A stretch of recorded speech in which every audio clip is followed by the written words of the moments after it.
हाँ बच्चों, अंबाजी क्लासेस में आप सभी का स्वागत है। बच्चों, आज हम क्लास 10th की प्रश्नावली 3.4 हल करने वाले हैं। 3.4 का क्वेश्चन नंबर 2, जिसमें 5 प्रश्न दिए हैं, वह हल करेंगे। ठीक है, वो हमारे दैनिक जीवन के प्रश्न हैं जो कि रैखिक समीकरण युग्म पर आधारित हैं। ठीक है, उन समीकरणों को हम गणितीय स्वरूप में परिवर्तित करेंगे और फिर उसके बाद हल करेंगे। ठीक है बच्चों, तो आइए शुरू करते हैं प्रश्नावली 3.4। हाँ बच्चों, हम प्रश्नावली 3.4 के प्रश्न 2 को हल कर रहे हैं। इसमें 5 प्रश्न हैं। इन प्रश्नों में हमको समीकरण युग्म दिए हुए हैं, लेकिन यह समीकरण युग्म पर आधारित दैनिक जीवन के सवाल दिए हुए हैं। ठीक है, इन प्रश्नों को हम पढ़ेंगे और समीकरण युग्म के गणितीय रूप में लाएंगे और इनका उत्तर प्राप्त करेंगे, है ना। तो देखिए बच्चों, पहला प्रश्न क्या है। हम अंश में एक जोड़ दें व हर में से एक घटा दें तो भिन्न एक में बदल जाती है। यदि हर में एक जोड़ दें तो यह 1/2 हो जाती है। वह भिन्न क्या है। ठीक है, तो बच्चों यहाँ दो चर क्या हैं। देखिए, भिन्न यहाँ शब्द यूज किया है। भिन्न अर्थात क्या, जिनमें अंश व हर होता है। अंश व हर, ठीक है। तो हम यहाँ मानते अंश आपका x है, हर क्या है, y। अंश ऊपर वाला, हर नीचे वाला आपका, तो अंश x व हर y। ठीक है, तो यदि हम भिन्न को x/y मानते हैं, ठीक है, और आगे हल करते हैं, तो माना भिन्न x/y है। ठीक है, तब शर्त एक में क्या कहा है, अंश में एक जोड़ना है, हर में से एक घटाना है। तो आपकी ये भिन्न अंश माने ऊपर एक जोड़ दिया, हर अर्थात नीचे यहाँ एक घटा दिया। ऐसे करने से भिन्न कितनी हो जाएगी, 1। तो इज इक्वल टू हमें 1 प्राप्त होगा। ठीक है, अब आप यहाँ क्या करिए, बटे में 1 लीजिए, तिरक गुणा कीजिए, क्रॉस मल्टीप्लाई कीजिए। x + 1 × 1 ये होगा x + 1, y - 1 × 1 होगा y - 1। ठीक है, समीकरणों को, जो समीकरण दिए हैं, इनको विलोपन विधि से हल करना है हमें। ठीक है, तो उसके लिए हम क्या करते हैं, चर एक तरफ कर लेते हैं, अचर एक तरफ। तो y को यहाँ ले आते हैं और 1 को वहां भेज देते हैं। तो ये होगा तुम्हारा x + y से क्या हो जाएगा बच्चों, -y। ये -1 + 1 से क्या हो जाएगा, -1। x - y = -2। समीकरण हमारा 1 हो जाएगा। ठीक है, अब आगे बच्चों शर्त 2। ठीक है, दूसरी स्थिति क्या दी हमको, यदि हर में एक जोड़ दें, ठीक है, तो 1/2 हो जाती है। तो बच्चों भिन्न क्या है, x/y। इसके हर में, अंश में कुछ नहीं करना, केवल हर में नीचे यहाँ एक जोड़ना है, तो +1। ऐसा करने से 1/2, तो इज इक्वल टू 1/2। ठीक है, फिर से 13 गुणा कीजिए, तो 2 × x 2x + y + 1 × 1 y + 1। ये y यहाँ ले आइए, तो 2x, ये प्लस हो जाएगा -y = 1। ये समीकरण आपका 2 हो जाएगा। ठीक है, अब समीकरण 1 और 2 को देख लीजिए आप। ठीक है, यहाँ लिख लीजिए, तो आपका x - 1 x - y = -2 है, और 2x - y = क्या, 1। ठीक है, तो विलोपन विधि में पहला काम क्या होता है, चर x या y के गुणांक समान करना। तो यहाँ गुणांक पहले से ही समान आ गए। देखिए आप, यहाँ -1 यहाँ -1। ठीक है, गुणांक माने 1 देखें केवल हम यहाँ पे। ठीक है, अब यहाँ चिन्ह समान है, ये समान गुणांक वाले पद कटेंगे नहीं। जब ऐसी स्थिति बनती है तो हम इस समीकरण को यहाँ घटा दें, तो हम लिखेंगे घटाने पर। ठीक है, जब घटाते हैं तो चिन्ह बदल जाते हैं नीचे वाले समीकरण के, प्लस से माइनस, माइनस से प्लस, और ये प्लस से माइनस। अब ये कैंसिल हो जाएगा, -2x + x, ये बचेगा आपका -x। -2 -1 होगा -3, या माइनस से माइनस कैंसिल कर दीजिए, x इज इक्वल टू आपका 3। ठीक है, x के इस मान को आप समीकरण 1 में या 2 में कहीं भी रख दीजिए। ठीक है, तो हम समीकरण 1 में रख रहे हैं, x का मान समीकरण 1 में रखने पर, समीकरण 1 में रखने पर, ठीक है, तो समीकरण 1 क्या है बच्चों, x minus y is equal to -2, चाहे तो लिख रहे समीकरण आप, x minus y is equal to -2, तो यहाँ पे x के स्थान पे मान ये कितना है, ये 3, तो यहाँ 3 आपका ये। ठीक है, 3 minus y is equal to -2। अब क्या करेंगे आप, 3 जो है इसको वहां भेज दीजिए, तो minus y is equal to -2, ये -3 से क्या हो जाएगा, ये +3 से क्या हो जाएगा, -3। ठीक है, तो minus y is equal to -2 -3, ये होगा आपका -5, माइनस से माइनस कैंसिल कीजिए, तो y इज इक्वल टू 5। ठीक है, इस प्रकार से हमें x व y प्राप्त हुए। तो हमारा उद्देश्य क्या है, भिन्न बताना कि भिन्न क्या है, वह भिन्न क्या है। तो अतः वह भिन्न, अतः वह भिन्न, ठीक है, x बटा y, x का मान क्या है 3 और y का मान क्या है 5, तो 3/5 है। ठीक है, ये आपका आंसर हो जाएगा। ठीक है, इस प्रकार से बच्चों आगे देखते हैं। अब क्वेश्चन नंबर 2 क्या है। हाँ बच्चों, क्वेश्चन नंबर 2 क्या है, 5 वर्ष पूर्व नूरी की आयु सोनू की आयु की 3 गुनी थी, 10 वर्ष पश्चात नूरी की आयु सोनू की आयु की 2 गुनी हो जाएगी। यहाँ कितना कहा बच्चों, 3 गुना, यहाँ कितना कहा है 2 गुना। ठीक है, नूरी और सोनू की आयु कितनी है। ठीक है, तो हम बच्चों यहाँ 2 चर कौन से हैं, एक नूरी की आयु और एक सोनू की आयु। ठीक है, तो माना हमने, माना वर्तमान में, माना वर्तमान में नूरी की आयु इज इक्वल टू x वर्ष एवं सोनू की आयु, सोनू की आयु इज इक्वल टू y वर्ष।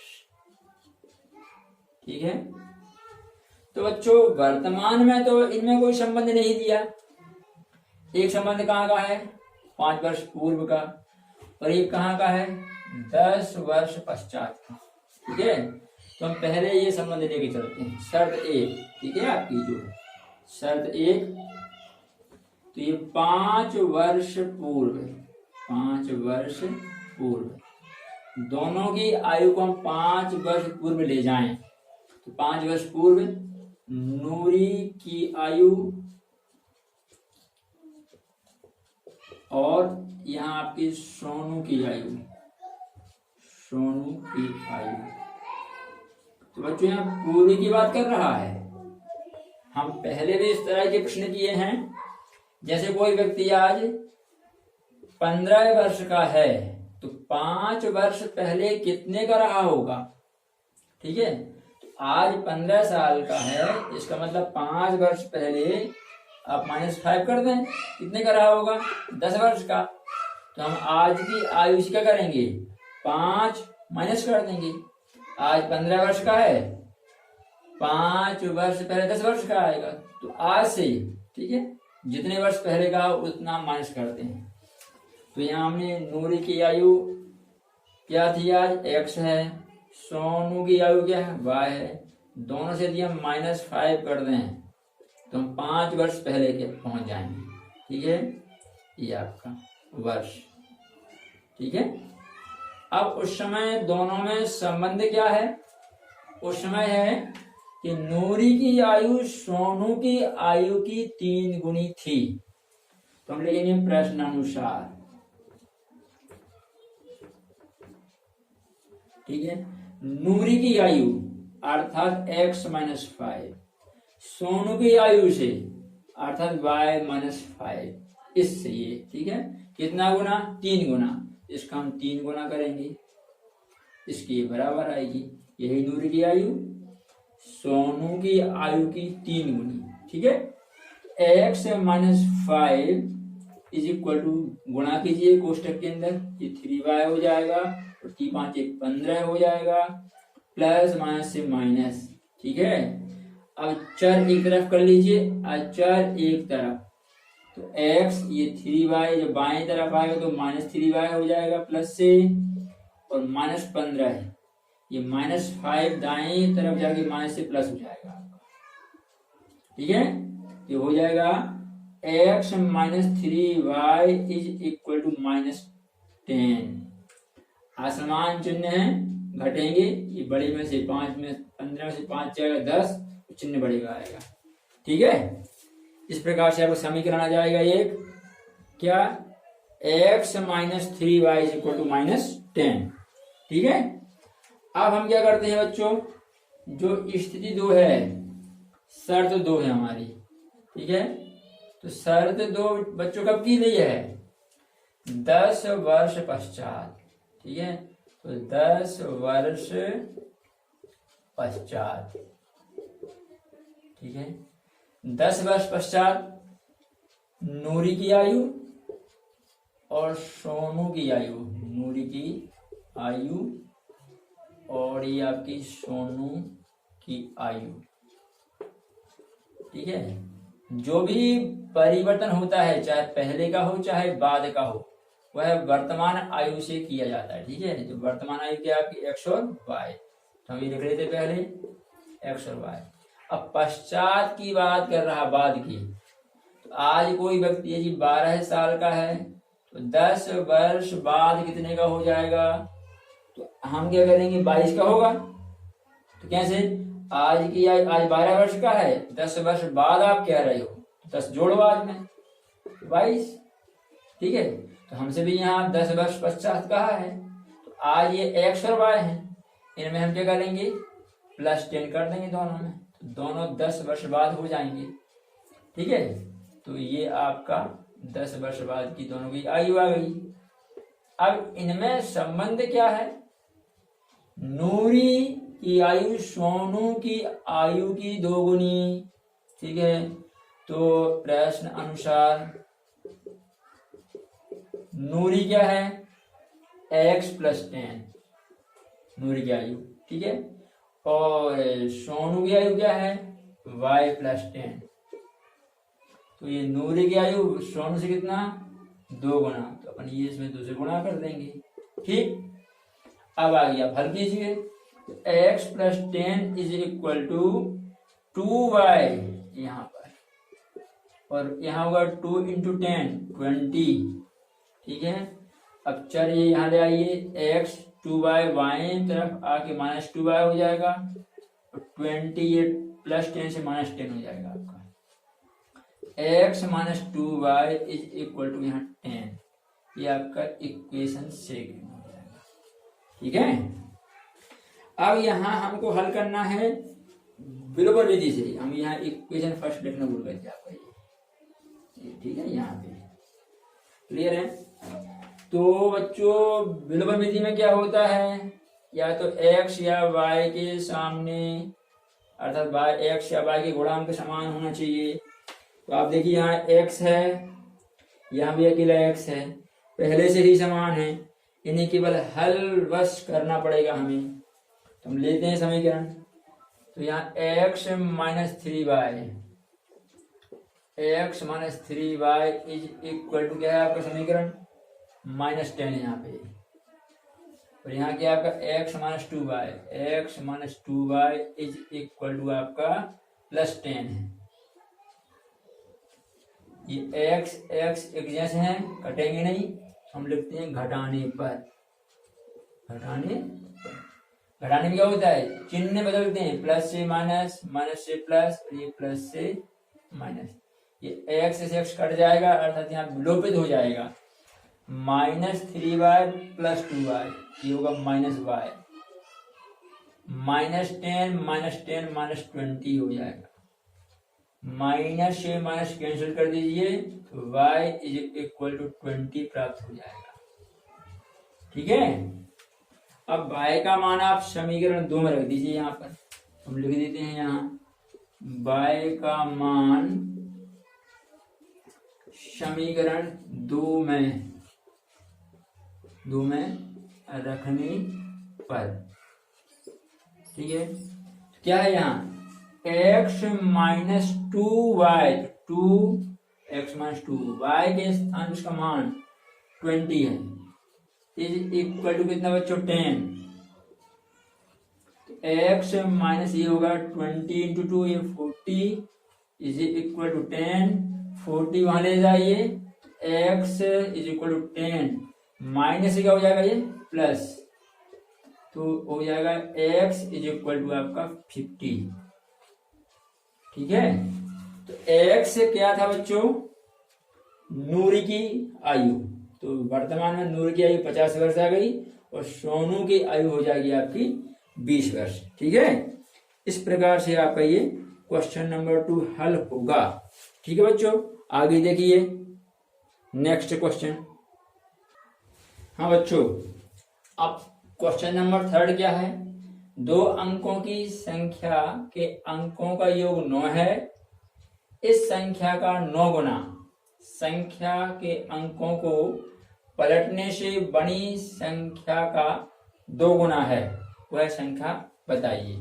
ठीक है, तो बच्चों यहाँ 2 चर क्या हैं, एक चर है 2 अंकों वाली संख्या है, अर्थात पहला आपका इकाई का अंक, दूसरा दहाई का अंक। तो हमारे यही चर हैं, इकाई का अंक x, दहाई का अंक y। ठीक है, जब चर ये दोनों मिल जाएंगे, अंक मिल जाएंगे, तो संख्या प्राप्त हो जाएगी। तो मैंने माना यहाँ पे, माना संख्या के इकाई का अंक, संख्या के इकाई का अंक इज इक्वल टू x एवं दहाई का अंक, दहाई का अंक इज इक्वल टू आपका y। ठीक है, तो पहली स्थिति क्या दी है, अंकों का योग 9 है। ठीक है, तो शर्त एक हम लिख लें, क्या है, संख्या के अंकों का योग 9 है, संख्या के अंकों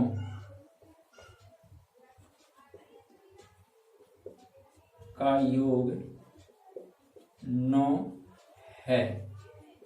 ठीक है, अंक क्या है बच्चों, x और y, तो आपके x और y अंक योग इज कितना 9 आपका ये इक्वेशन आपका फर्स्ट हो जाएगा। ठीक है, अब आगे क्या दिया, संख्या का 9 गुना। आगे कुछ भी करने से पहले हमें क्या चाहिए, संख्या। तो बच्चों 2 अंकों वाली संख्या के विषय में थोड़ा हम समझते हैं। जैसे हमें कोई संख्या दी है यहाँ 37, इकाई में 7 है, दहाई में 3 है। ठीक है, तो इकाई के अंक का स्थानीय मान जो होता है वो 1 गुना रहता है, लेकिन दहाई के अंक का स्थानीय मान देखिए आप 3 दहाई का 30।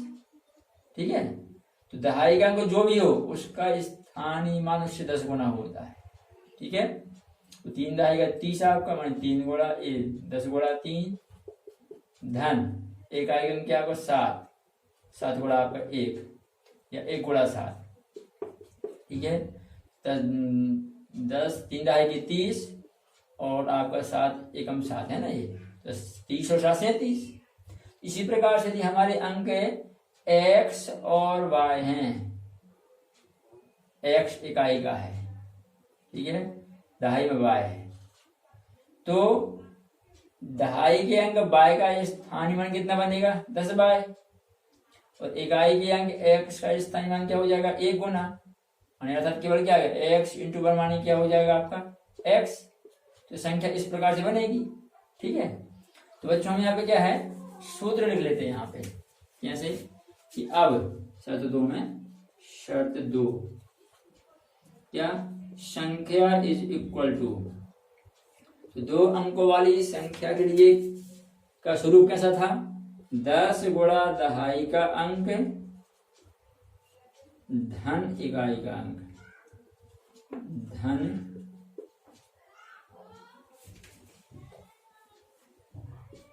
इकाई का अंक। ठीक है, अब आप रखिए यहाँ 10 गुणा दहाई का अंक क्या है बच्चों, y, और इकाई का अंक क्या है x, तो 10y धन x, ये संख्या बन गई।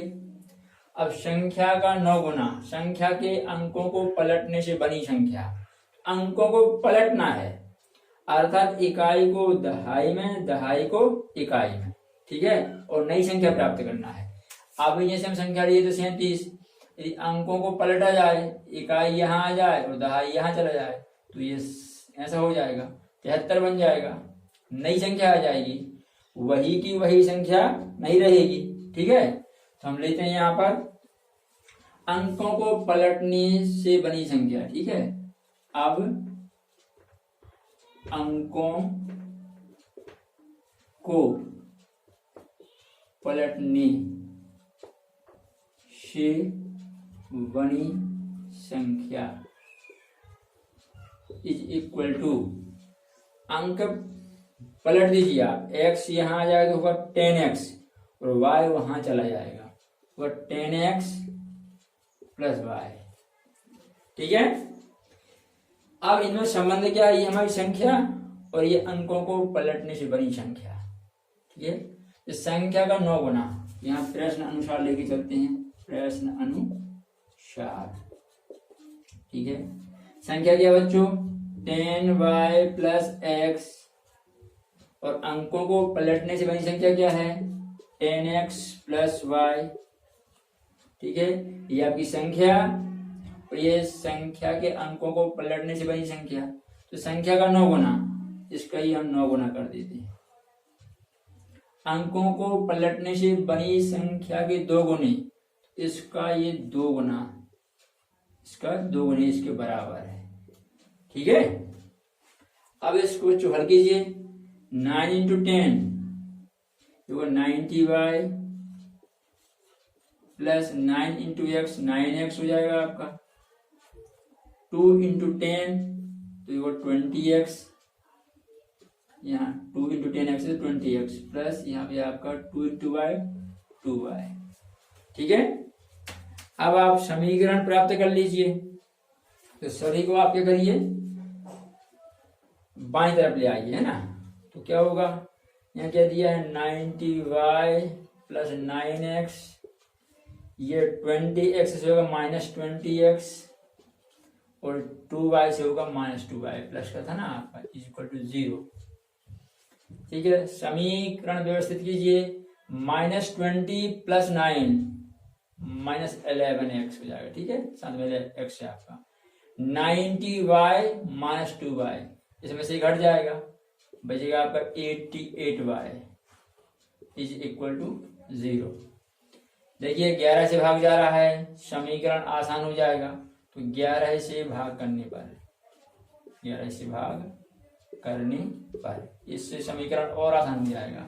तो ये 11 एकम 11 माने यहाँ 1, अर्थात केवल -x रह जाएगा आपका। ठीक है, -1x अर्थात x आपका, 11 8 88 माने यहाँ 8y इक्वल टू 0। ये आपका इक्वेशन नंबर होगा सेकेंड। ठीक है, अब आप दोनों समीकरणों को देखिए, x plus y is equal to 9 और यहाँ -x plus 8y is equal to 0, इनको हल करते हैं।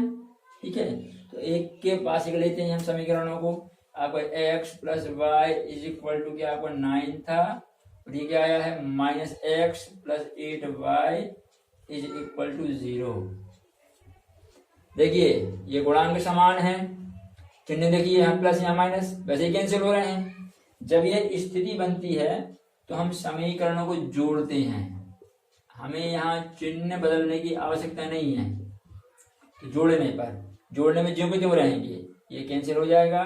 8y प्लस वाई होगा आपका 9y is equal to 9 plus 0 9, तो y is equal to 9/9 cancel कर दीजिए आपका, तो y इज इक्वल टू मिलेगा बच्चों 1। ठीक है, अब y के इस मान को आप समीकरण 1 में रख दीजिए। तो हम लिखते हैं y का मान समीकरण 1 में रखने पर, ठीक है। तो समीकरण 1 क्या है, x plus y is equal 9, x plus y का मान क्या बच्चों 1 is equal 9, x is equal to 9 minus 1, x is equal to आपका 8। ठीक है, ऐसे हमको चर x और y का मान प्राप्त हुआ। ठीक है, हमसे पूछा गया था संख्या, तो संख्या कहाँ लिखी बच्चों हमने, ये संख्या is equal to 10y plus x, यहाँ x और y का मान रख के हम संख्या प्राप्त कर लेंगे। ठीक है, लिखेंगे अतः संख्या, इसको हटा देते थोड़ा यहाँ से, अतः संख्या इज इक्वल टू क्या है आपका 10y plus x is equal to 10 into y का मान क्या है यहाँ 1। ठीक है, और प्लस x का मान क्या है बच्चों 8, तो 10 इंटू 1 10 और प्लस आपका 8 क्या होगा 18, वह संख्या हमारी क्या है 18 है। ठीक है, इस प्रकार से बच्चों आपका ये थर्ड क्वेश्चन सॉल्व हो जाएगा। ठीक है, नेक्स्ट क्वेश्चन देखते हैं, आइए।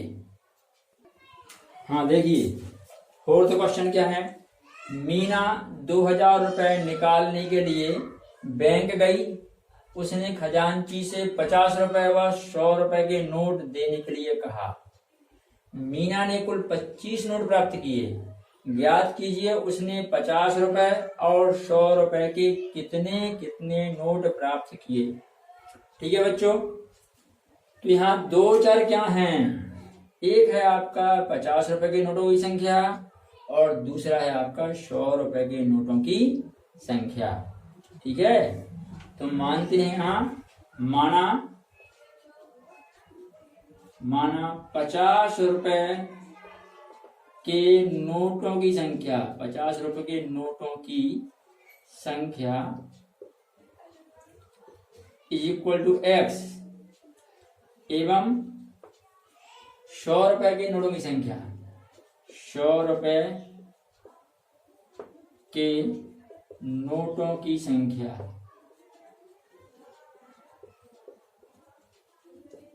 Is equal to y। ठीक है, 50 रुपए की बच्चों हमने x नोट माने और 100 रुपए की y। ठीक है, अब बच्चों यहाँ क्या है, मीना कुल कितने रुपए का लेके आई है 2000 रुपए, तो हम इस 2000 रुपए का हिसाब यहाँ बनाते हैं। ठीक है, तो हम लिखते हैं यहाँ शर्त 1 क्या है कि मीना कुल 2000 रुपए लेके आई है। ठीक है, 2000 रुपए लाई है। ठीक है, तब देखिए आप 100 रुपए के नोटों की राशि कितनी होगी, यदि हम देखते हैं 50 रुपए के हमारे पास 2 नोट हों तो कितना हो जाएगा 50 गुणा 2 अर्थात 100 रुपए। ठीक है, या फिर 50 रुपए के हमारे पास 5 नोट हों तो कितना रुपए आएगा 50 गुणा 5 250 रुपए आएगा। हमारे पास यहाँ 50 रुपए कितने नोट हैं x, तो उनका मूल्य कितना बन जाएगा, उनकी राशि कितनी हो जाएगी।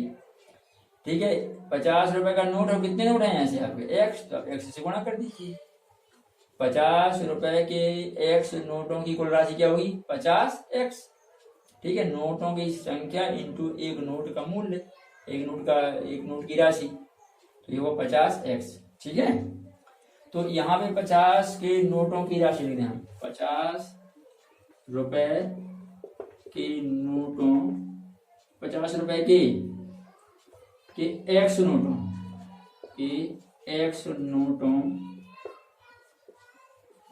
की कुल राशि या नोटों की राशि इज इक्वल टू होगा कितना आपका 50x रुपए। ठीक है, इसी प्रकार 100 रुपए के कितने नोट हैं y नोटों की राशि इज इक्वल टू। ठीक है, एक नोट की कीमत क्या है 100 रुपए, यहाँ से कितने हैं y, तो कुल कितना मूल्य हो जाएगा आपका 100y रुपए। अब कुल राशि कितनी है 2000, तो 50। ठीक है, प्रश्नानुसार आपका यहाँ पर, ठीक है, यहाँ से 50 रुपए और 100 रुपए के नोटों की कुल राशि 2000 है, तो होगा 50 रुपए के नोटों की राशि ये हो गई, 100 रुपए के नोटों की राशि ये हो गई, कुल कितना बच्चों 2000, तो इज इक्वल टू आपका 2000। यहाँ देखिए 50 से भाग जा रहा है तो भाग कर दीजिए आप, 50 से भाग करने पर, तो 50 से भाग कीजिए, क्या हो जाएगा, यहाँ एक बार जाएगा तो यहाँ जाएगा x, यहाँ 50 का भाग 2 बार तो यहाँ 2y आपका, और 50 का भाग यहाँ जाएगा कितनी बार आपको बच्चों 40 बार। ठीक है, तो होगा आपको ये समीकरण 1 यहाँ पर। ठीक है, अब बच्चों आगे क्या दिया हमको, मीना कुल कितने नोट लाई है 25। ठीक है, तो हम शर्त 2 लेते हैं यहाँ पे, स्थिति 2 या शर्त 2 आपकी क्या है, नोटों की कुल संख्या, नोटों की कुल संख्या 25 है। ठीक है, तो आपके ये 50 के नोटों की संख्या थी, ये 100 के नोटों की संख्या, कुल संख्या ये कुल कितनी आपकी 25, ये आपका समीकरण 2 हो जाएगा। अब समीकरण 1 और 2 में देखिए, यहाँ भी x है यहाँ भी x, आसान है ना आपका, तो हम लिखते हैं यहाँ ये आपका x + 2y is equal to आपका है ये 40, यहाँ x + y is equal to आपका 25। ठीक है, गुणांक समान है, चिन्ह भी समान है, ये कैंसिल नहीं होंगी, हम घटा देते हैं यहाँ, तो घटाने पर जब घटाएंगे तो चिन्ह बदल देंगे, प्लस से माइनस, प्लस से माइनस, प्लस से माइनस, प्लस से माइनस, ये कैंसिल हो जाएगा आपका, विलोपित हो जाएगा, 2y - y केवल y रह जाएगा, 40 - 25 ये आपका 15 हो जाएगा। ठीक है, तो y था कि आपका 100 रुपए के नोटों की संख्या है ना, एक आंसर आया। अब हम निकालते हैं क्या, y का मान समीकरण 2 में रखते हैं ना, तो y का मान समीकरण 2 में रखने पर, ठीक है, तो क्या दिए समीकरण 2 आपका, x + y is equal to 25। यहाँ y का मान क्या बच्चों 15 है, तो आप यहाँ 15 लीजिए, x + 15 इज इक्वल टू 25। ठीक है, 15 वहां ले जाइए तो क्या हो जाएगा आपका ये x इज इक्वल टू आपका x is equal to 25 - 15, x is equal to हो जाएगा आपका ये 10।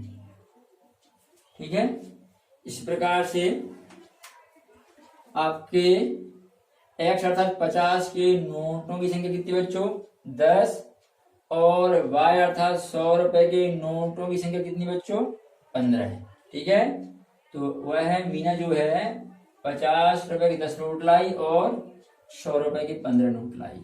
ठीक है, यह हिसाब बनाइए, 50 रुपए के 10 नोट अर्थात 500 हो जाएगा। ठीक है, और 100 रुपए के 15 नोट अर्थात 1500 हो जाएगा, तो 1500 और 500 कितना 2000। ठीक है, इस प्रकार से आपका ये प्रश्न नंबर 4 हल हो जाएगा। ठीक है बच्चों, हाँ बच्चों, अब हमारा अगला प्रश्न क्या है, प्रश्न नंबर 5, किराए पर पुस्तक देने वाले किसी पुस्तकालय का प्रथम 3 दिनों का एक नियत किराया है तथा उसके बाद प्रत्येक अतिरिक्त दिन का अलग किराया है। सरिता ने 7 दिनों तक एक पुस्तक रखने के लिए 27 रुपए अदा किए, जबकि सुशी ने एक पुस्तक 5 दिनों तक रखने के लिए 21 रुपए अदा किए। तो नियत किराया तथा प्रत्येक अतिरिक्त दिन का किराया ज्ञात कीजिए। बच्चों यहाँ 2 चर क्या हैं। पहला चर है नियत किराया, जो कि 3 दिन के लिए है। 3 दिनों का एक नियत किराया, 3 दिन किताब रखने के लिए आपको ये देना ही होगा। और उसके बाद प्रतिदिन के हिसाब से क्या है, अतिरिक्त किराया। तो एक चर आपका ये हुआ नियत किराया और दूसरा आपका क्या है, अतिरिक्त किराया। ठीक है, इनको हम लेके चलते हैं ना। तो माना हमने प्रथम 3 दिनों का नियत किराया, माना प्रथम 3 दिनों का नियत किराया इज इक्वल टू आपका X रुपए। ठीक है, एवं अतिरिक्त किराया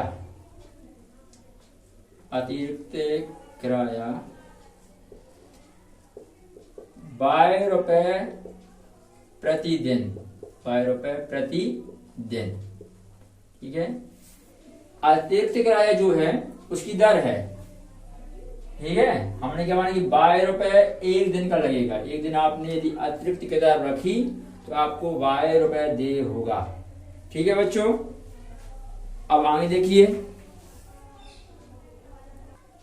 तो बच्चों शर्त एक क्या है, वह है सरिता के लिए है। सरिता ने 7 दिनों तक एक पुस्तक रखने के लिए 27 रुपए अदा किए। ठीक है, तो उसका हम 27 रुपए का हिसाब यहाँ तैयार करते हैं, उससे हमारा समीकरण बनेगा। ठीक है, तो लिखेंगे चूंकि सरिता ने, ठीक है, 7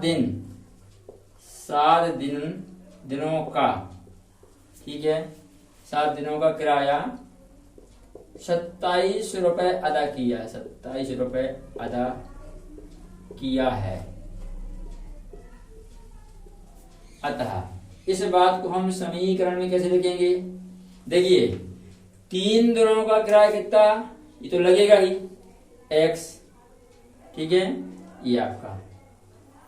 अब उसने कुल कितने दिन किताब रखी है, 7, तो उसमें से 3 दिन का किराया तो X रुपए हो गया। अब बाकी कितने दिन बचे, 4।